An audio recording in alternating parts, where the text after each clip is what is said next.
Bom dia, família. Vamos para as primeiras informações do Flamengo no dia. Se gostar do vídeo, se inscreva-se no canal e deixe seu like. Você mesmo falou sobre isso, sobre um processo de fritura do VP. Quem sabe essa semifinal não seja a inversão do negócio, dependendo de como o Flamengo jogar. Ele depende dos resultados agora contra o Vasco para que esse fogo aí dessa fritura possa ser apagado, né? Diminuindo um pouco a intensidade, depois apagar de vez. Isso é muito óbvio, né? Porque as coisas funcionam assim. Eu ontem soube que o X9 já é conhecido, sabe? Já sabe quem é? Parece que sim. Eu não vou, evidentemente, citar o nome porque eu não posso provar, mas parece que já descobriram quem é o X9 e o técnico teria sido informado. Não sei se antes ou depois, acho que depois de ter vazado mais uma escalação, vejamos antes do jogo se ela vai bater, né? Mas o fato é que, acho que ele vai mudar o time, acho que tem que mudar. É diferente a maneira de enfrentar o Fluminense. Aquele time foi um time feito para enfrentar o Fluminense, com as características do Fluminense. Agora o jogo é contra o Vasco, que deve jogar marcando lá atrás, embora o Barbieri goste de jogar com a posse de bola. São 2 jogos, o mando do Vasco é no segundo jogo, o Vasco joga por 2 resultados, e mesmo no jogo que tinha que vencer, o Vasco jogou muito mais esperando o Flamengo do que ocupando o campo de ataque do Flamengo. O Fluminense invariavelmente joga com a bola e atacando, ainda mais que tinha que vencer o Flamengo. Então o Flamengo apertou a defesa do Fluminense, focou a saída de bola e fez um primeiro tempo até muito bom em função disso. O Vasco é diferente, é o outro adversário, eu acho que em função disso ele vai mexer no time e acho que tem que mexer. Aí entra de novo aquela história da cultura ou falta de aqui do Brasil, de acharem que um time tem que ser repetido sempre, ou que um time não pode variar de acordo com o adversário e o cenário do jogo. As circunstâncias são outras. Agora é o Flamengo que tem que vencer para empurrar o Vasco para a obrigação de vitória no jogo de volta. E se vencer por mais de um gol, quem vencer por mais de um gol, tem a vantagem maior ainda, porque é a soma dos placares e se terminar empatado, o Vasco se classifica para a decisão. Então é provável que ele mexa. Eu acho que faz sentido ele mexer na equipe e ter um time diferente, menos força ali para marcar saída de bola, mais capacidade de finalização. E aí a entrada do Pedro pode ser importante para isso. O Thiago Maia também deve voltar porque está recuperado de lesão. E ele deve repetir de fato 3 zagueiros de verdade, não aquela formação com 2 zagueiros e um híbrido, ou mesmo com o Cleiton na esquerda, como contra o Botafogo lá em Brasília, que é zagueiro, rapaz, né, da base, mas atuou quando o time tinha bola e aparecia ele como lateral. Desse jogo passado não, foi linha de 5 em alguns momentos, acho que deve repetir isso, mas do meio para frente ele mexe nas posições, mexe nos jogadores, buscando talvez uma formação mais adequada para esse jogo com o Vasco, que é um jogo decisivo, obviamente, e, de novo, é a pré-temporada, mas ela vai fritando, né? Porque aqui é assim, aqui é o Brasil. No Brasil funciona dessa maneira.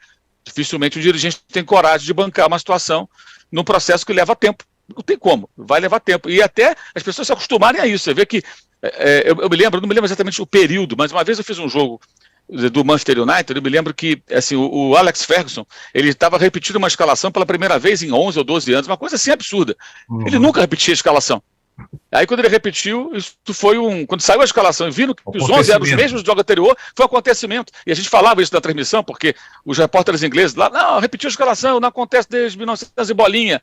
Quer dizer, quando repete, é notícia. Aqui, não, quando não repete, as pessoas ficam escandalizadas. Ah, mas jogou bem o primeiro tempo, é outro adversário, é outra situação, a necessidade de vitória é muito maior do Flamengo. O Vasco pode jogar para empatar. Eu empato esse, empato o outro. Problema do Flamengo. O Flamengo tem que vencer o jogo, até para mudar o espírito e tentar a classificação no jogo do domingo, né?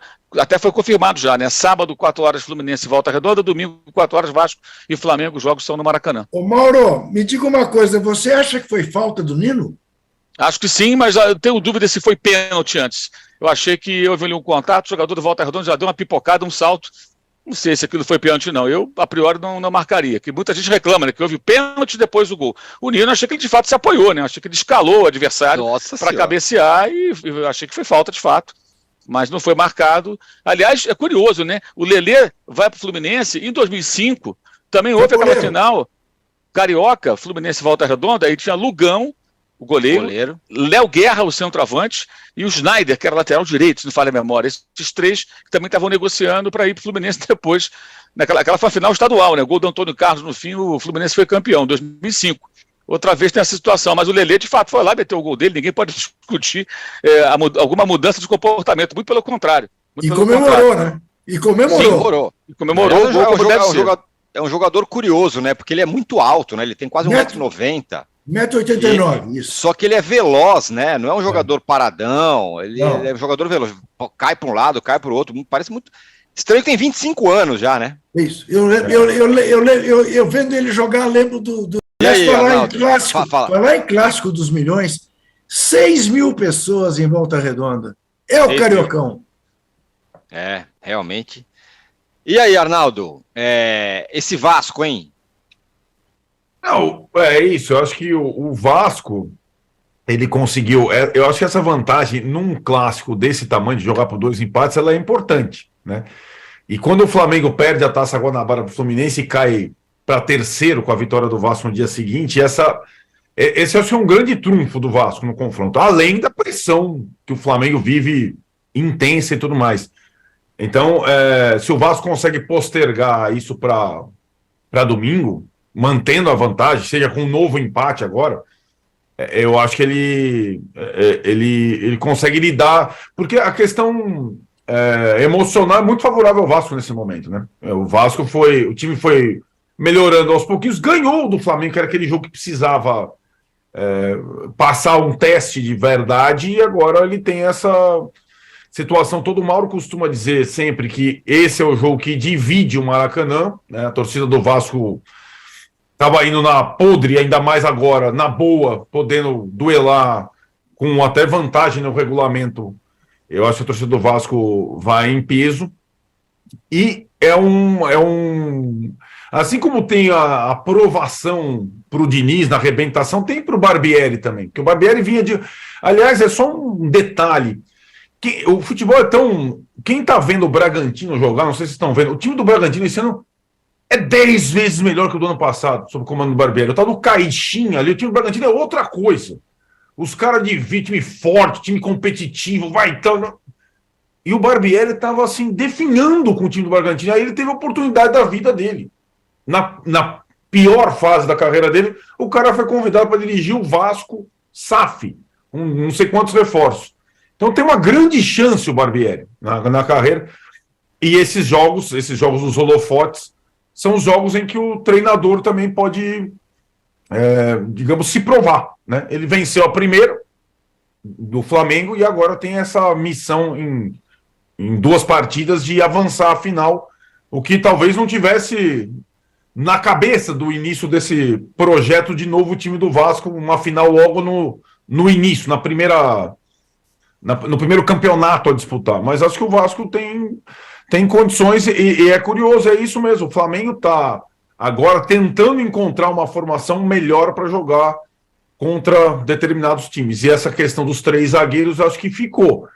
Às vezes vão jogar 2 atacantes só, às vezes vão jogar 3 atacantes, mas os 3 zagueiros é a coisa que o Vitor Pereira ensaiou no Corinthians e está colocando no Flamengo. E é uma espécie de tabu, né, Tironi? Quando você fala 3 zagueiros no torcedor rubro-negro, tem uma certa resistência. Mas o Flamengo tem uma vantagem. Ele tem 5 zagueiros de bom nível no elenco. Então dá para jogar com 3 zagueiros. Arnaldo, mais ou menos, né? Mais ou menos. Bom nível. Bom nível. Bom nível. Bom nível. São bons jogadores, não? Não, mas 5 zagueiros de bom nível. Hoje vão jogar Rodrigo Caio, Fabrício e Pablo, né? Tá. E estão de fora o Léo Pereira e o Davi Luiz. Então, o elenco tem 5. O Arnaldo, fala, Juquinho. Eu vi uma coisa que me deixou muito preocupado. Acho que no Globo. O Pablo é terraplanista. Isso mesmo. E ele, mesmo, né? Ele é capaz de se dar mal com a bola agora. Ele acredita na Terra. Ele vai achar que é um disco, eu sei lá. Deus meu. Eu fiquei preocupado.